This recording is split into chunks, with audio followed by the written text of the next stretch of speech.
इस्लाम जो है मैंने कबूल करने की जो मेरी शुरुआत है, मैं कुरान को इसलिए पढ़ रहा था ताकि मैं उसमें कुछ गलतियां निकालूं। और ये भावना कहाँ से पैदा हुई? जब कोई मुसलमान मुझे बताता था कि भाई तुम्हारी किताब में यहाँ पर मोहम्मद का नाम है सल्लल्लाहु अलैहि वसल्लम, यहाँ पर फला नाम है, यहाँ पर वो है, यहाँ पर फला है, तो मेरी जो भावना थी वो ये थी, जुमा में एक दिन नहाने वाले रोज नहाने वाले को बता रहे। मैं नहीं जानता था इस्लाम को। जुमा में एक दिन नहाने, क्योंकि मेरे घर में यही बताया गया, मुझे बचपन से यही सिखाया गया, तो मैं ये सोचता था जुमा में एक दिन नहाने वाले रोज नहाने वाले को बता रहे, अब इनको बताना पड़ेगा कि इनके धर्म में क्या है। ये भावना लेकर मैंने कुरान पढ़ा। ये भावना लेकर मैं कुरान को पढ़ना शुरू किया। सबसे पहले फतेह मोहम्मद जालंधरी साहब का मैंने कुरान उठाकर पढ़ा, तर्जुमा पूरा मुकम्मल, अल्लाह का बहुत बड़ा एहसान है।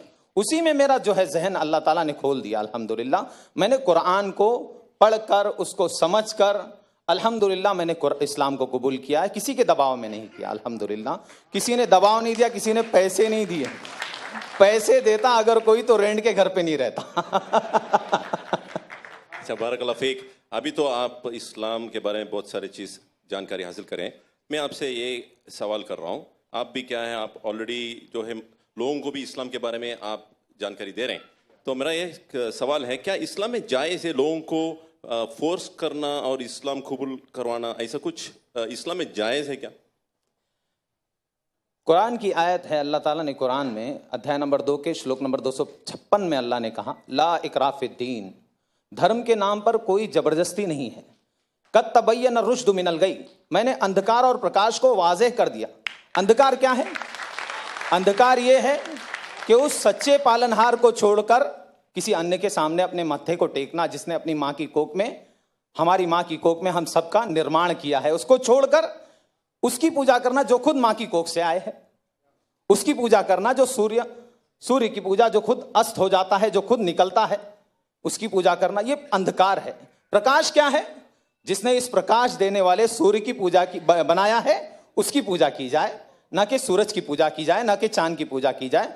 ये कुरान की बहुत सारी आयतें हैं। कुरान में भी अध्याय नंबर 41 में भी पालनहार ने कहा है, अल्लाह ताला कहता है, सच्चे पालनहार कहते हैं कि ला तस्जुदू लिश्शम्सी वला लिलकमरी वस्जुदू, नतमस्तक मत होना न सूर्य के सामने न चंद्र के सामने, बल्कि उस शक्ति के सामने, उस पालनहार के सामने नतमस्तक होना, लिल्लाहिल्लज़ी खलक़हुन्ना इन कुंतुम इय्याहु ताबुदून, जिसने निर्माण किया है इन सारी चीजों का, उसके सामने झुको, न सूर्य के सामने झुको, न चंद्र के सामने झुको।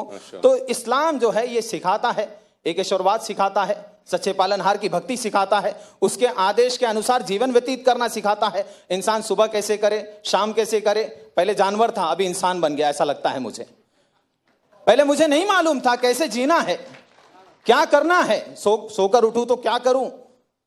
सोकर उठना भी भक्ति है इस्लाम में। अगर कोई आदमी सोकर उठता है, अल्हम्दुलिल्लाहिल्लज़ी अहयाना बादा मा अमातना व इलैहि नुशूर पढ़ता है, तो उसको सवाब, सोने का अज्र मिल रहा है। बाथरूम जा रहा है, वहां पर भी भक्ति की प्रेरणा दी गई है, बाथरूम की प्रार्थना करनी है। निकल रहा है तो प्रार्थना कर रहा है। सड़क पे कैसे चलना, थूकना, अल्लाह अकबर, बड़ा एक हर अमल को जो है बताया गया। थूके कैसे इंसान, सामने ऐसे नहीं थूके, क्यों? किसी और को तकलीफ भी हो सकती है।